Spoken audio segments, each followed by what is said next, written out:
Motorola FLIPOUT and Nokia X5-01 announced June 2010.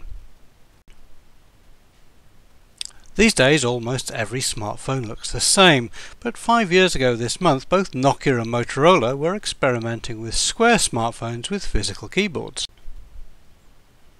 Motorola's take on the idea was the Motorola FLIPOUT, an Android smartphone with a little 2.8-inch 320 by 240 pixel display and a QWERTY keyboard that rotated out. Measuring 67 by 67 mm, the FLIPOUT was almost perfectly square apart from the rounded edges.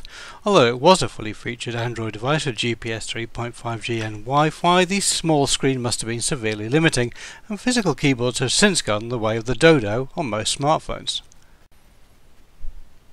The quirky FLIPOUT was a bit of a flop at the time, but if this esoteric design appeals to you, then new ones can be had for less than €200, with used ones in various conditions coming in at about €70 or less. In the same month, Nokia announced the Nokia X5-01 slider phone, which wasn't as square as the Motorola and featured a 2.4-inch screen with the same resolution as the FLIPOUT. Unlike the Motorola, the X5-01 was a Symbian device.